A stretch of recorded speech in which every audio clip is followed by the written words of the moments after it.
জয় শ্রী সন্তোষী মাতা করুণা রূপিণী, আশ্রিত জনের রক্ষা করমা জননী।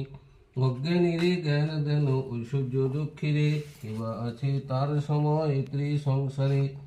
সন্তোষী ব্রতের তুল্য আর ব্রত নাই, এই সার কথা মনে রাখিও সদায়। প্রতি শুক্রবারে এই ব্রত আচরিবে, মায়ের কৃপায় সব দুঃখ দূরে যাবে। এ ব্রতের মধ্যে কোনো আড়ম্বর নাই, গুড় ছোলা দিয়ে ভক্তি করিবে সদায়।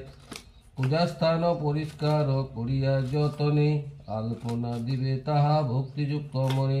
সেই স্থানে ঘরে স্থাপন করিবে, তাহার উপরে এক আম্রশাখা দিবে। তাহার উপরে ডাব করিবে স্থাপন, সিন্দুর তাহাতে দিবে করিয়া যতন। সন্তোষী মাতার চিত্র থাকে যদি ঘরে, যত্ন করি বসাইবে চৌকির উপরে। পুষ্পমালা দিয়ে মাকে যতনে সাজাবে, ধূপ দীপ সযতনে জ্বালিয়া রাখিবে। পুষ্পবিল্ল পত্র দুর্বা তুলসী চন্দন, সাজাই লইবে সপূজার কারণ।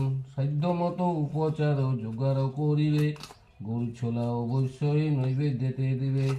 উপবাসে থাকে ব্রতী ভক্তিযুক্ত মনে, সন্তোষী মাতার পূজা করিবে যতনে। পূজা শেষে ভক্তি ভরে প্রণাম করিবে, সন্তোষী মাতার জয় মুখেতে বলিবে। শঙ্খধ্বনি উলুধ্বনি দিবে রমাগান, সবে করিয়া যতন। গুড় আর ছোলা হাতে নিয়া ব্রতীগণ, ব্রত কথা মন দিয়া করিবে শ্রবণ। এইরূপে যে প্রত্যেক ব্রত করে প্রতি শুক্রবার, রোগ শোক দুঃখ কষ্ট থাকে না তাহার। ব্রতেতে সন্তোষী মাতা সদা তুষ্টা হন, সকল বিপদে তারে করেন রক্ষণ। পরম ঈশ্বরী তিনি জগৎ পালিনী, ত্রিভুবন মধ্যে সদা বিরাজিতা তিনি। ব্রহ্ময়ার ব্রহ্মশক্তি পৃথক না হয়, শাস্ত্রের সাথে কথা জানিবে নিশ্চয়।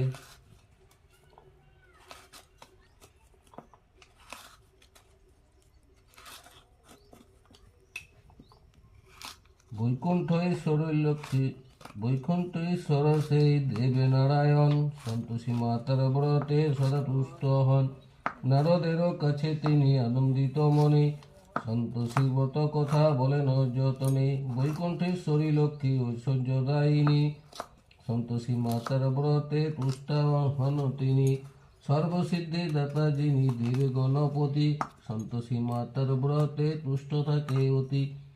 গ্রহ মধ্যে শুক্রাচার্য সুখদাতা হন, সন্তোষী ব্রতের ফলে